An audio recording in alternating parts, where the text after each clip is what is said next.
part of the meeting, I will be recording the what is going on. So let me now open the document.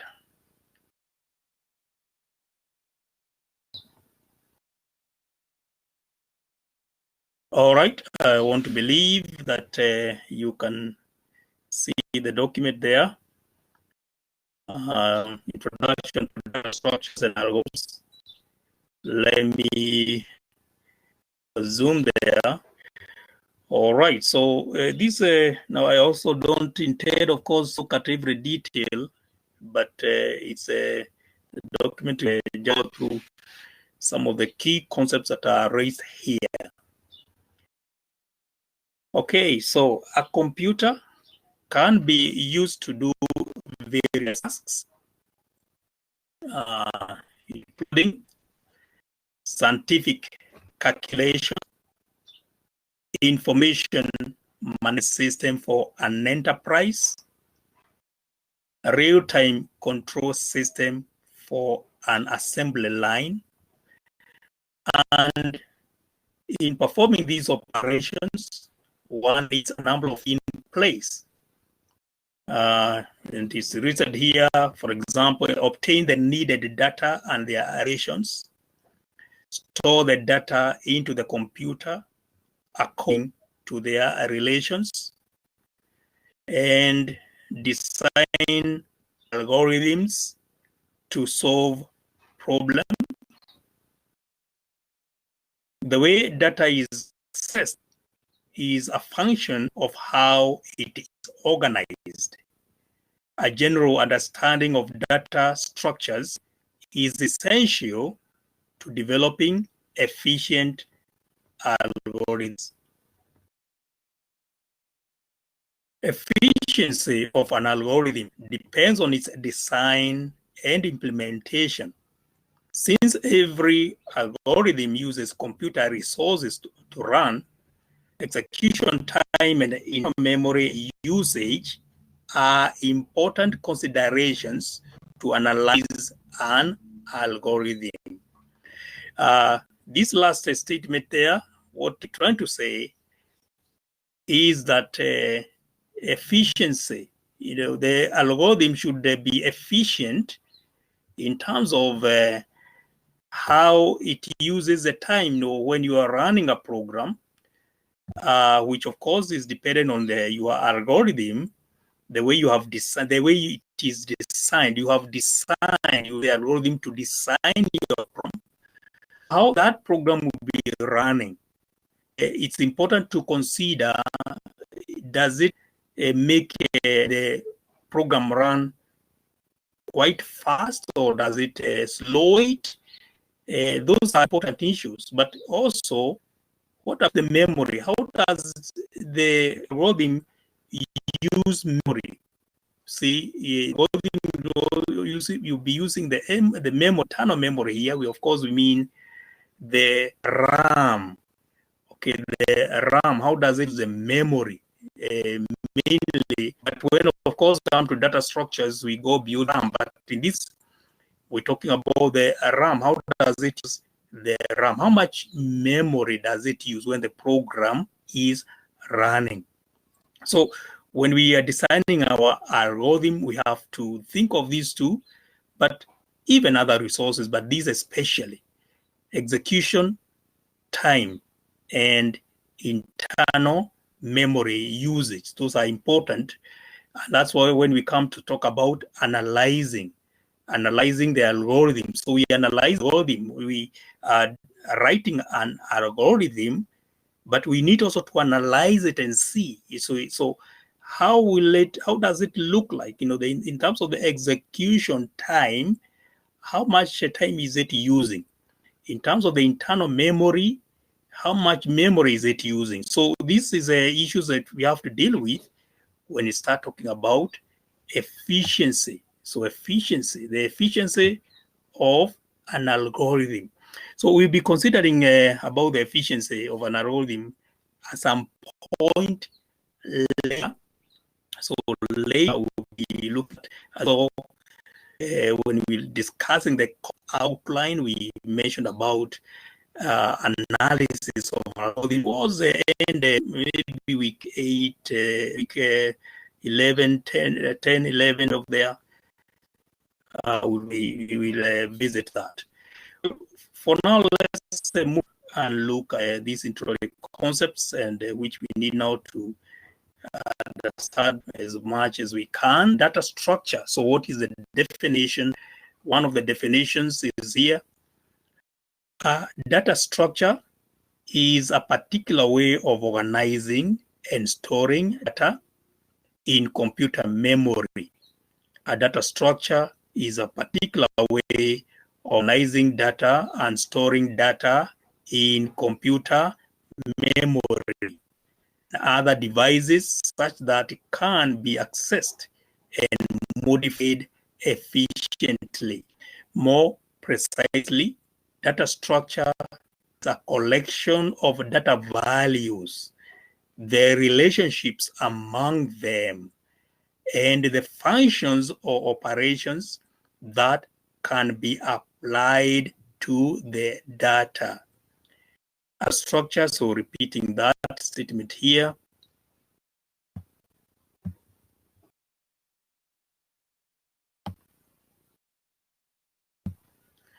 A data structure is a collection of data values, the relationships among them, and the functions or operations that can be applied to the data. Well, just trying to highlight that statement again is that the core of a data structure is the data values and the operation, the data values and the operations. But of course, those data values have some relationships, and the relationships we'll be looking at these the issue of relationships when we get to look at the various data structures. Okay, so as we move on, a data structure is about rendering data elements in terms of some relationship. A data structure is about rendering data elements in terms of some relationship for better organization and storage. Now, digressing a bit, you see, just as we move on, I'll let you go through these example that here later, but some of the things that I'm just to say mentioned here. Now, in your previous units on programming, you talked about data types. So data types. So data types are important. It's an important concept in programming. Data. So when you want to store data, the computer has to understand what type of data do you want to store. And so we talked about things like integer. So I'm sure in C programming, C++, and many of the other programming languages, we talked about data like integer. In C, we called it int. We also talked about the string data types.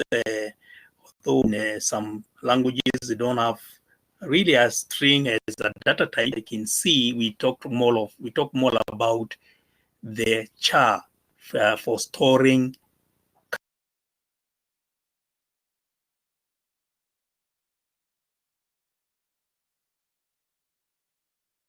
float. So there is a float, is a number, of course, float. So we differentiate between int and float. Int is whole numbers. So you do whole numbers. With the float, in the C programming and C++, and of course other programming languages. And now some of these are, of course, shared across programming languages. So float. there is a float that you enable now to store both whole numbers and decimal numbers together, what we actually call real numbers. So real numbers are all numbers, mixing whole numbers and decimal numbers. But we also had another data type called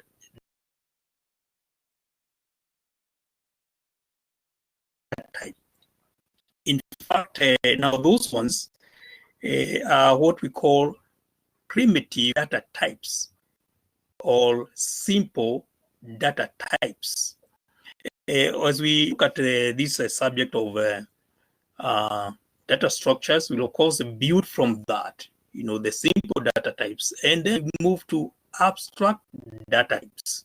So just trying to take us now towards looking at the concept of data structures. So data structures is actually about these data types. So the data structure. So each type defines a structure that can be used to store a value, a single value, or a group of values. Now, if it is a simple data type,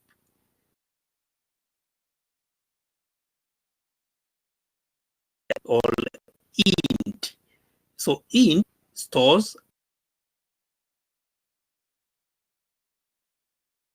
define what we call a variable.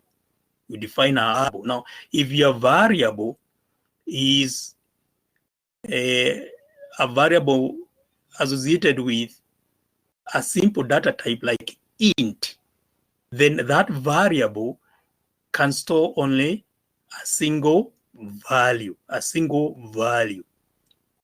But as we move on, we'll see sometimes we need to store more than one value. And that's where we create the more complex data structures. So for example, you store, we talk about the array. So with the array, we store many values. We define an array with a single name and values. But with the array, these values must be of the same data type. So if you create an array and you want to store integers, then you find that these can only store integers only. You cannot mix integer, numbers, which integer numbers and the letters of the alphabet and the decimal numbers. No, if you define the array to be for integers, then it can only store integers. So we say that an array stores values of the same data type. But once in a while, we want to mix up different, data that is of different types. Like you can imagine if you want to store, for example, what we call a record. If you want to store a record, like the way we say now, you can imagine like your details for the university.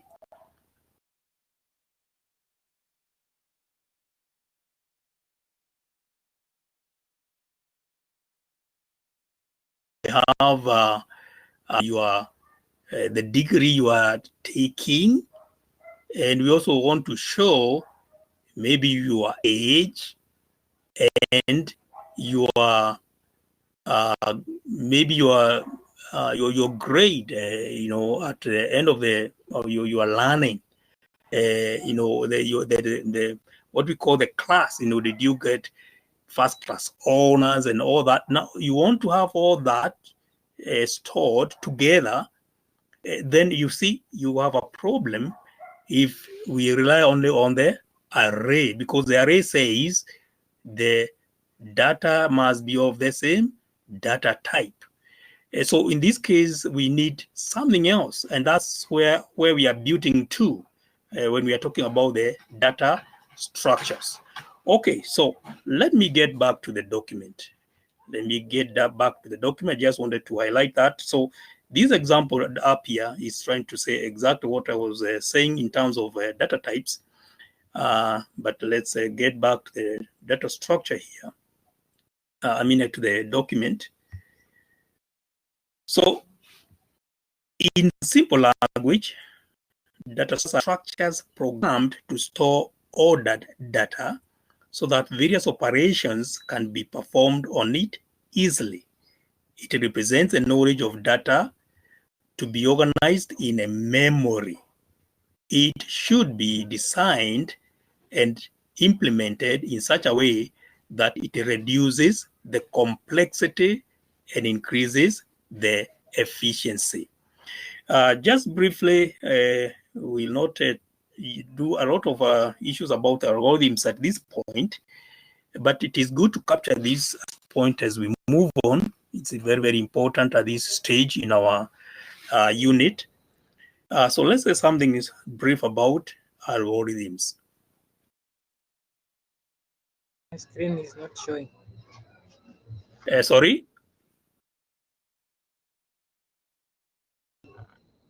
My Hello? screen share has ended. The screen is not showing. Yes, on my side. All right, let me share it again. Let me share it again. All right, so everybody just be patient. Me share the screen. Somebody saying they can't get the screen, so let me share that again. Let me share the screen again.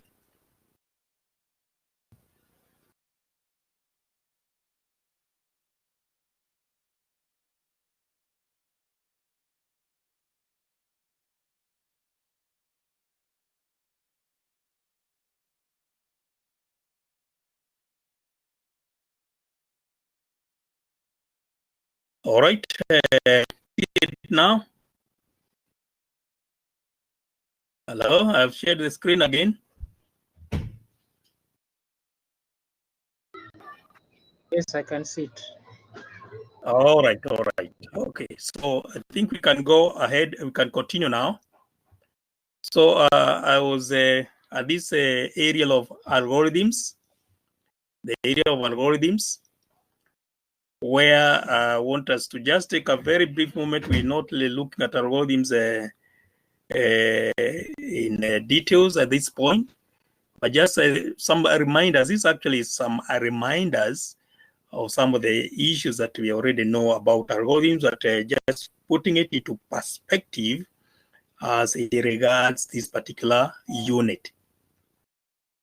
Okay, so an algorithm is defined as a step-by-step procedure or method for solving a problem by a computer in a finite number of steps. A well-defined algorithm has 5 important features or properties. So it should be free from ambiguity,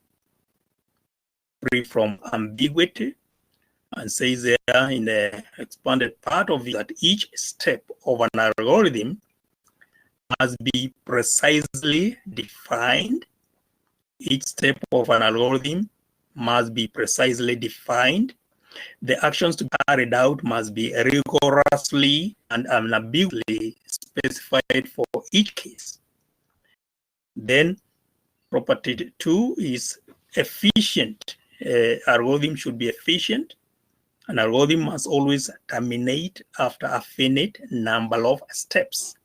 In other words, you not go on and on and on. It should terminate after a finite number of steps. Property number 3, effectiveness, is that an algorithm is also generally expected to be effective. This means that all of the operations to be performed in the algorithm must be sufficiently basic that they can, in principle, be done exactly and in a finite length of time. So, effectiveness and the issue of it's there in terms of time. So then number 4, input.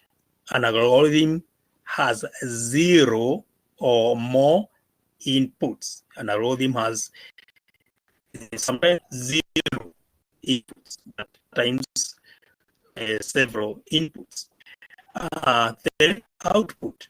The algorithm has some outputs. The algorithm has 1 or more outputs. So what we trying to solve it is to bring out some output. So those are properties of an algorithm.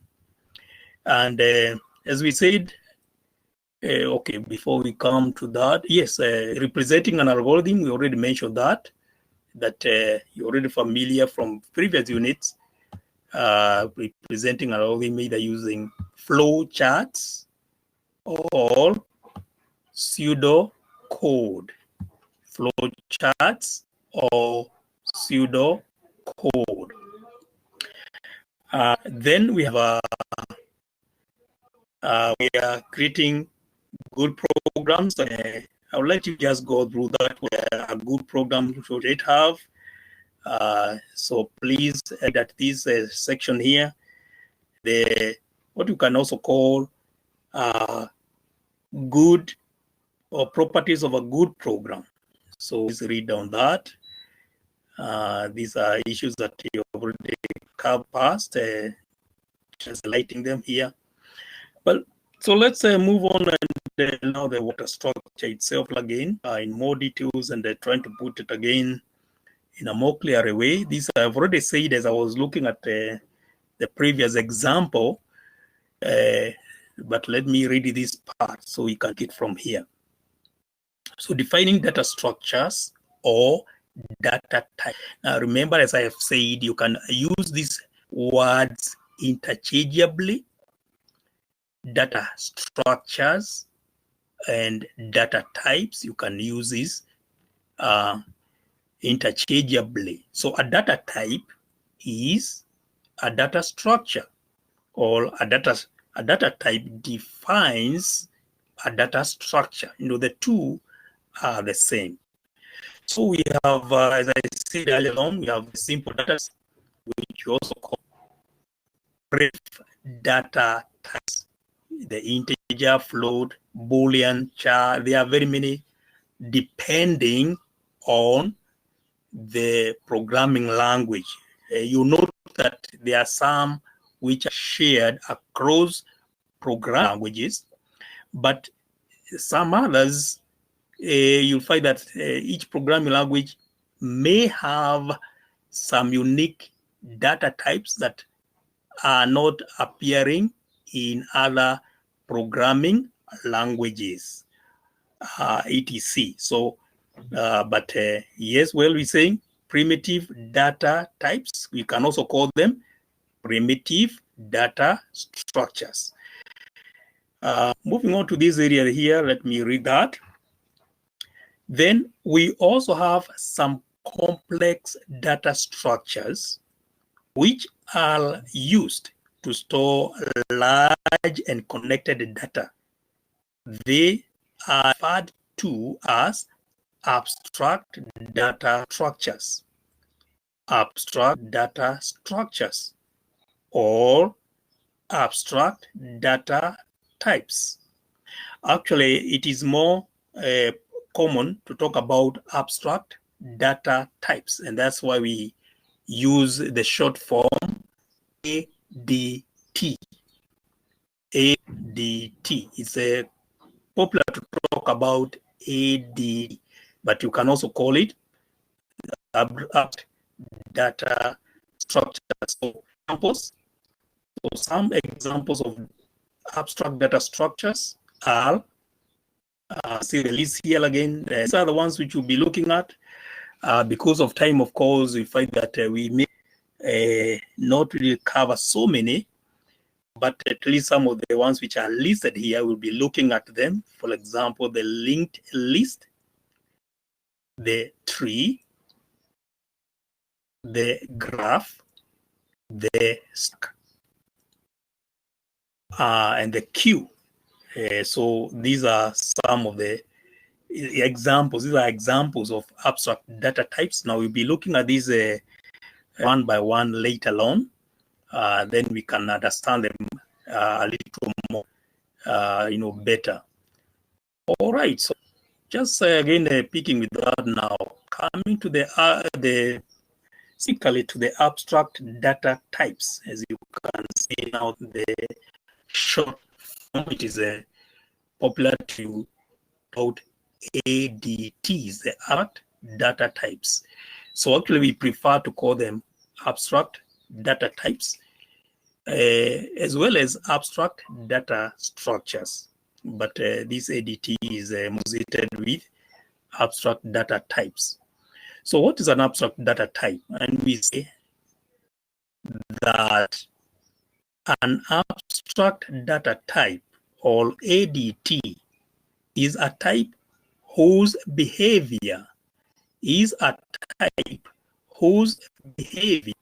is defined only by a set of values and a set of operations. An abstract data type is a type whose behavior is defined only by a set of values and a set of operations. And so the definition of ADT only mentions what operations are to be performed, but not how these operations will be implemented. Okay, let me repeat that. The definition of ADT only mentions operations are to be performed, but not how these operations will be implemented. It does not specify how data will be organized in memory and what algorithms will be used for implementing the operations.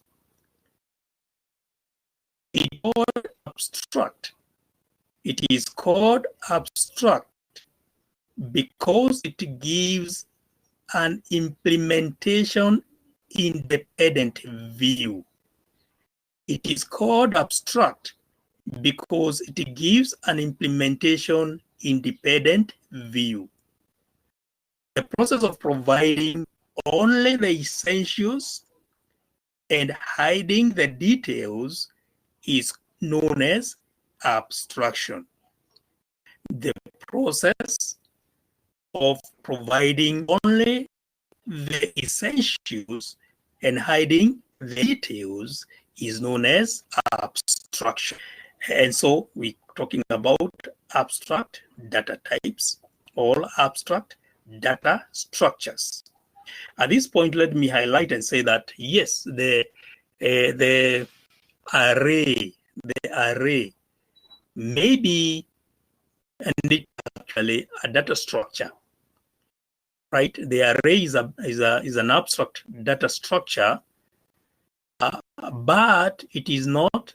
It is a data structure, but an abstract. It's not abstract. It is not an abstract data structure, but it is a data structure, yes, but it is not an abstract data structure. Okay, so let's move on. The user of data type does not need to know how that data type is implemented.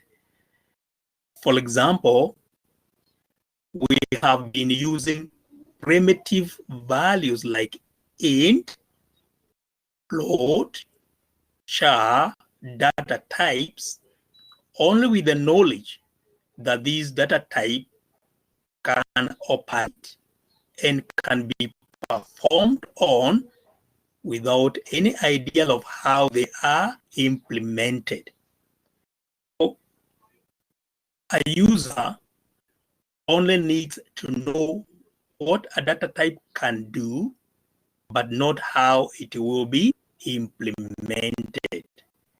A user only needs to know what a data type can do, but not how it will be implemented. Think of how ADT, or think of ADT, think of ADT as a black box which hides the inner structure and the design of that data type. So you think of the ADT as a black box. You don't know inside, but you can see the box. So it's just like we say int. So you don't know exactly how an int is really implemented, but for you, all you need is to know is a data type called int, and then use it. We use it to store values. We define an int variable, and then we are able to store values. So of course, there are some details that we don't know about how that is really implemented, but we can use that type. Now we define the structures. Now I'm digressing a bit from the notes here. Is that when you are when you're defining a structure, because of course you see there are these ones which are ready, and of course we have very many structures that are already made in a programming language, but sometimes we also develop our own data types, because if every structure becomes a type. When you develop a structure, you start by defining it. You see, you define it. You define the structure. You create what we can call a plan. Once you develop the plan, that plan becomes the description of a data type. So it's just like, now let me take us back to what we already know about programming. In programming, we talk about structures. There is something called structure in programming, which we use the word struct to create a structure. Use a keyword to create a structure. In object-oriented programming, like C++ and Java, you talk about a class. And you see, to start with, you create the class by defining the class. What are the parts of the class? What are the contents of the class before you start storing the actual data? So when you create a structure, or when you create a class, that defines a type. When you define the class, or you define the structure, you actually define a new type. So it's not matter what you'll call it.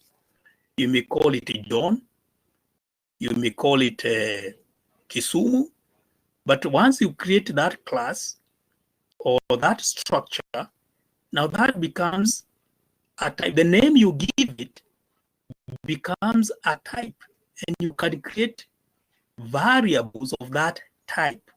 So whoever defined what we call int, they defined a structure and called it int. And now we can use int to create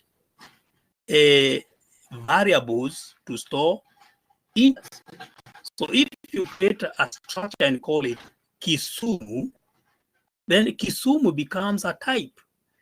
But the important thing is not the name Kisumu.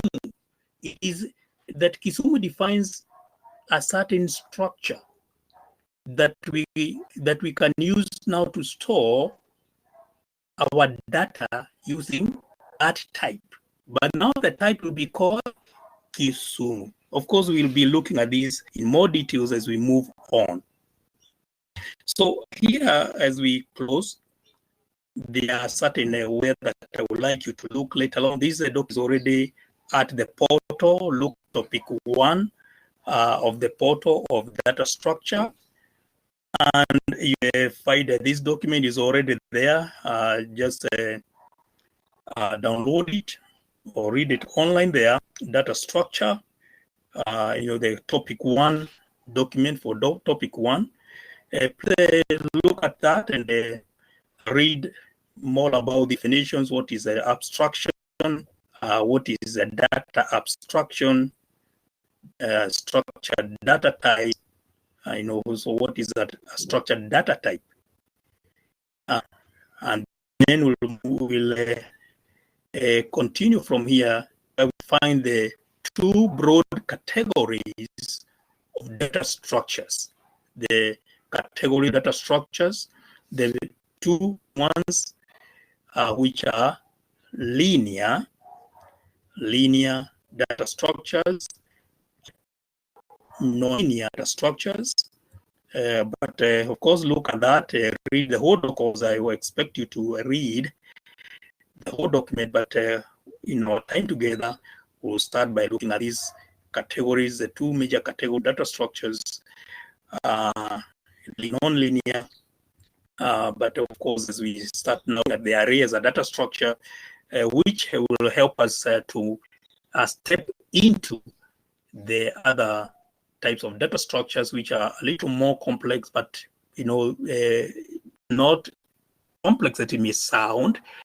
We just need to understand what it is meant for and how does it operate. Each of these data structure, whether it is the list, the stack, the queue, etc.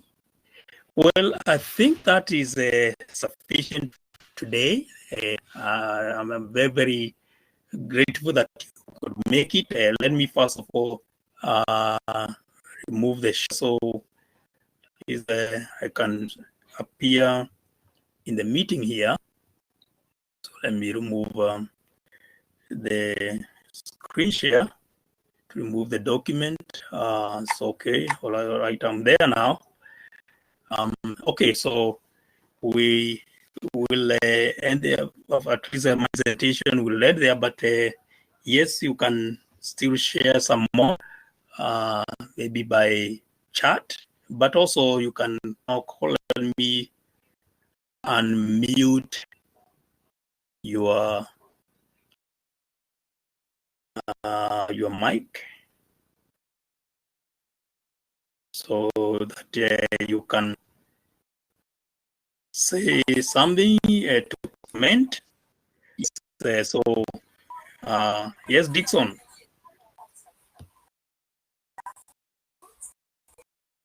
Dixon, are you saying something?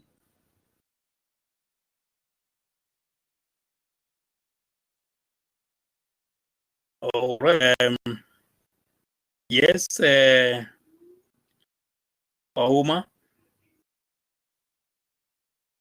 I'm good. Good. Yes. Hello, I'm Ahuma. good. Good. Okay, all right.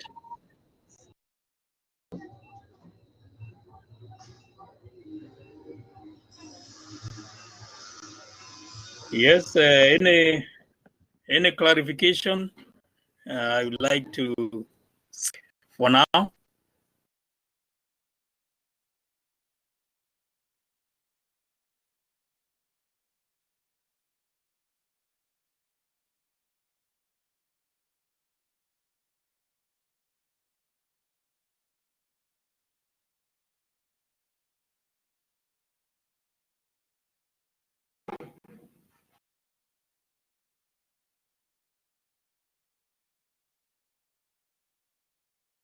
All right.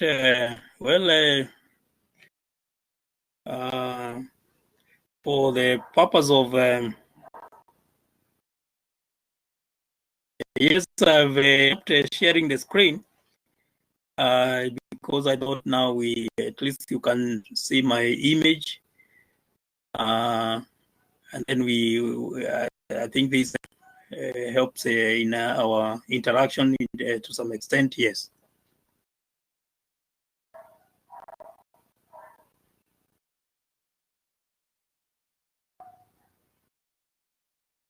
Okay. So as I said, these notes are already available at the topic 1 of data structures at the portal. So you can, of course, I expect you to do that. Now, there are some more activities that we need to add for these online actions. So I'll be doing that in a short while. We need to be looking at a number of other activities.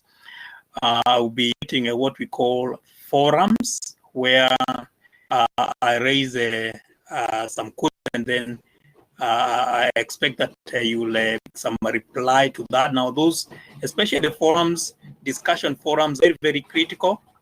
They will be part of the evaluations. They will be, although they will be graded separately, but they will be added to the assignments. And so when a discussion forum is created, make sure that you always add your own into the discussion. It does not really matter what type of content you may add there. Of course, it should be relevant to the subject of discussion, but make sure that you add your own.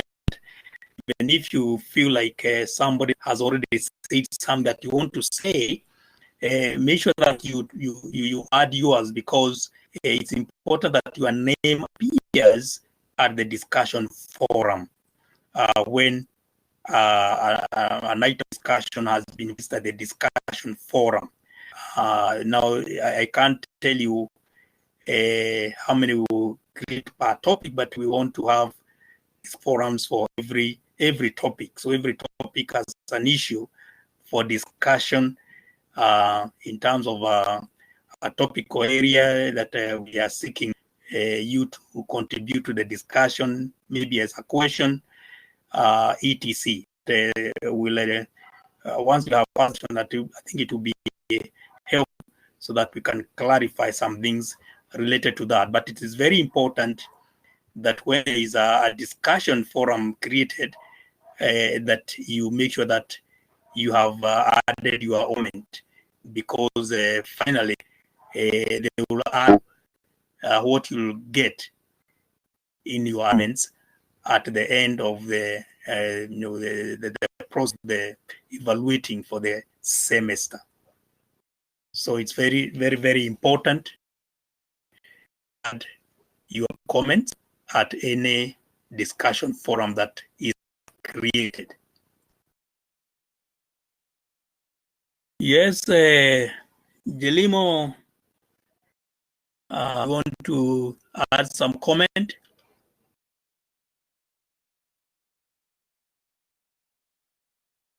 Jelimo,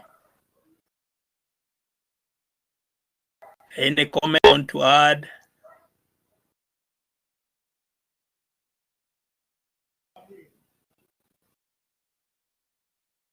And Thomas, do you want to add some comment?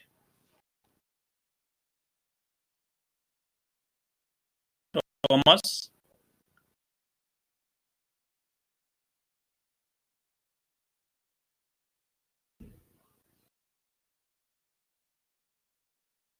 And Geshia? Not at the moment. Geshia, do you want to add some comment? Not at the moment. I'm fine. All right. Okay. Okay.